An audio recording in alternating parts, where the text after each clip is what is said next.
Hey guys! Magandang gabi sa inyo pong lahat. Welcome back po dito sa aking YouTube channel.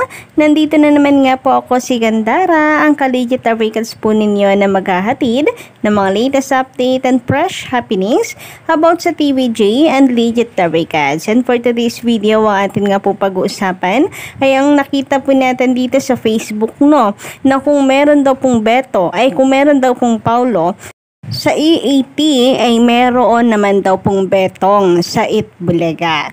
So, kung may betong sa Itbulaga, di wow, charis! Anyway, bukod po dyan natin din pong pag-uusapan na ang patungkol dito sa husay at galing ni Maine Mendoza sa pag-impersonate. Bukod sa ang galing po ng makeup artist niya, kamukhang kamuka, at bukod po dun ay yung husay ni Maine Mendoza sa pagbabago ng kanyang boses. Grabe, thumbs up po talaga. Speechless po ako, no? Sa isip ko na lang, sinasabi ko sa isip ko na paano niya nagawa yon? Ang galing mga ka-legit records. But anyway, pinuri nga po yan ng mga netizen. Kasi nga naman, totoo naman talaga ka-OG eh. Hindi mo naman talaga mapapansin na si Maine Mendoza yon kasi very in-a-character itong si Mengay. Kaya talaga namang nag-trending itong si Maine Mendoza. Pero bago po tayo magpatuloy, yung mga ka-legit records, nais kong pasalamatan ang mga nandito po ngayon. Good evening guys. Maraming salamat sa inyo pong pakikinig at pakikitambay dito sa aking YouTube channel. And nais ko rin pong pasalamatan at i-shoutout ang atin pong mga commentors. So ngayong gabi, shoutout and magandang gabi nga po Miss Eugene Mandane. Eugene Mandane. Ay, grabe nga yun. Shout out Sir Manuel Poinse. Shout out Sir Moonlight. Shout out Duwens December. And shout out Albalate Vince. Tama ba ako? Albalate. Grabe naman, pinapahirapan niya ako masyado sa mga pangalan niyo. Anyway, shout out, maraming salamat, and mukhang may mga bago, no, dito sa aking YouTube channel. Welcome, welcome po kayo dito, and maraming salamat sa effort sa pagkokomento. And para naman sa mga hindi pa po nakaka-subscribe, maaari po ninyong pindutin ang subscribe button and notification bell para maging updated at una po kayo sa mga nilalabas nating mga balita.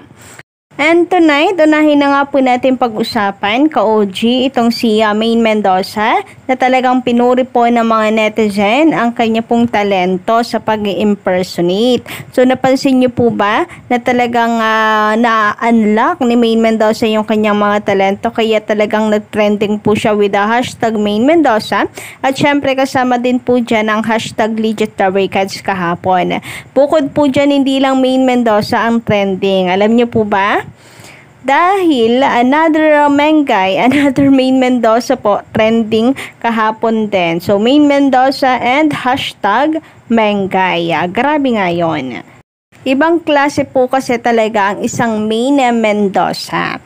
Biruin nyo yun guys, no, na unlock po niya yung kanyang mga talento unti-unti. So, siguro ay hindi rin niya akalain na may mga talento pa po pala siya na hindi niya alam, ka-OG. Kaya napaka-ganda at masasabi natin na nasa tamang tao talaga siya, na kung saan ay naaalagaan at na-enhance ang kaniyang talento. Kumbaga, nailalabas. Si Angel Locsin din, na-impersonate din po nito ang boses.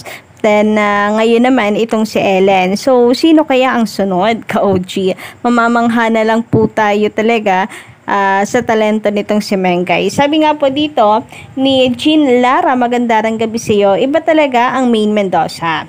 Sumaya kaming lahat.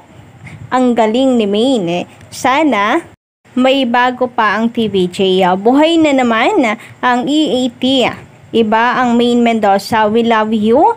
God bless. Mahusay Jowa Pau. Replay. Magaling talaga. Pau and Ellen. So, sobra po talagang pinuri ng mga netizen ng mga nakapanood.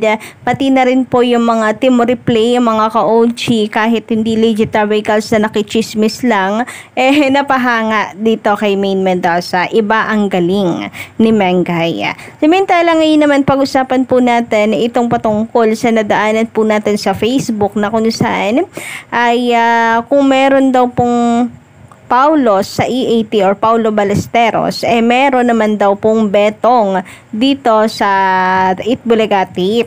So, pinagmamalaki po nila ngayon itong si Betong. So, okay lang naman at wala naman tayo naririnig dito kay Betong, no?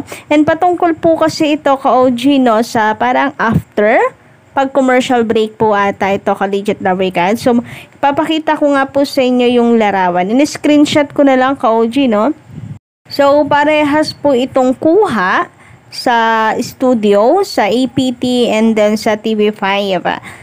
Parehas pong break, pag commercial break po ata ito ng EAT. And then, parang ang dalawa po ay kapag ganitong break ay nakikipagchikahan sa mga live audience. Ini-entertain ng mga live audience, kumbaga mga ka-legit barricades. And ganun din ang ginagawa rin itong si Betong. Kaya sabi nila, kung meron daw pong Paulo, ay meron naman daw pong Betong ang Itbulaga. Well, for me, hindi ko naman nakikita to as bad atake, no? But ganun pa man ka-legit barricades. Okay lang, kasi sabi ko yung si Betong, hindi naman po, wala naman akong naririnig kay Betong na pagpaparinig sa TVG. Ang maingay naman po kasi si Paulo at saka si Buboy, si Yorme. Anyway, ang akin lang din sana, kung gusto po nilang purihin si Betong, purihin na lamang nila. Huwag na po nilang idamay si Paulo. Or wag na po nilang idikit ang pangalan ni Paulo Ballesteros or ng sino mang mga legit barricades ka-OG para lamang makarating at maging trending po sila. 'Di ba mga ka-OG, parang ang dating ay ginagamit ang legit barricades para mag-trending at pag-usapan na ganon.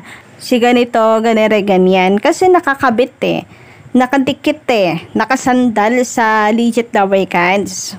So, kung gusto po nilang purihin, edi purihin po nila nang hindi dinidikit sa legit barricades. Anyway, sabi po dito ni Sir Manuel Ponce, magandang gabi sa iyo. Hi Gandara, ano nga ba ang napapala nila sa paninira at pagkakalat ng mga fake news lalo na sa TVJ at iba pang mga host ng EAT? Oo nga, napanood ko yung kay Vanessa, grabe yung mga sinabi niya kay Ogie at wala akong nabalitaan na sumagot o nag-react. Yung Ogie Diaz, napahiya at binara siya ni Vanessa.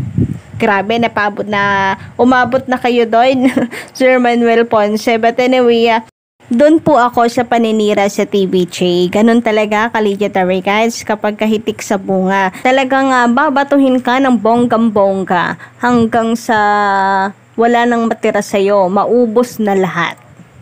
Lalo na po yung mga basher, kasi alam niyo na, naiinggit po sila kasi natatalo yung bias nila. Samantala, sabi naman po dito ni Sir Conrad Fajardo, magandang gabi. Tama lang, si Miles ang ipalit nila sa sugod bahay. Si Zombie hindi nag-i-improve hanggang Lambo lang at mayor lang ang alam. Mali pa ang pagbilang lagi. Good luck kay Zombie. Marami naman siyang followers sa vlog. Go, Jowa Miles. So, okay lang naman, no, na lagay po natin si Miles sa sugod bahay. Maganda rin po na may, doon babae, pang-balance silang mga ka-legit barricades, no? Pero about kay Zombie, yung sinabi po ninyo na pagbibilang, po pwedeng sinasadya na rin po nila ito ka-OG, no? I mean, hinahayaan na lang po siguro nila talaga na ganon.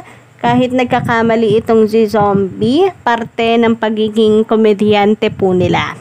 And ayoko na pong palakihin pa ang tungkol po dito kay Zombie ka-legit barricades kasi masakit din, no, na araw-araw, halos araw-araw, may naririnig ka pong negatibo. So, let's move on po dito naman sa komento ni Sir Daginot Club. Magandang gabi sa iyo.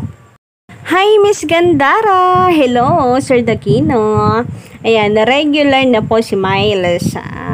Ipanatag na natin yan. Dahil TVJ na mismo ang nagsabi na gusto nila sina Miles at Maha. Hindi ko mo umabsent ng ilang araw hindi na regular. Si Bossy nga absent ng ilang araw. Ibig sabihin di siya regular. Natawa rin naman po ako doon mga Sir Daginat na. Totoo po yan. So wag na tigilan na rin po natin ang paghahanap ng paulit-ulit ka OG. So yung isang beses, enough na po sigurong dahilan. Pero pagtatanong, pero yung paulit-ulit ka legit Americans na para bang naghahanap na lamang po ng negative vibes, ay tayo dyan, thumbs down. So, yun lang po muna ng update natin ngayong gabi mga ka-OG. Pa-comment lang po sa baba para sa inyong mga opinion at sa loobin. Kasi nagbabasa po ako ng mga comments halos araw-araw. Kaya naman pa-comment lang po sa baba na inyong reaction. And malay nyo, siya pong mabasa natin sa susunod. So, yun lang po muna tonight. And don't forget to click the subscribe button and notification bell para po sa iba pang mga balita.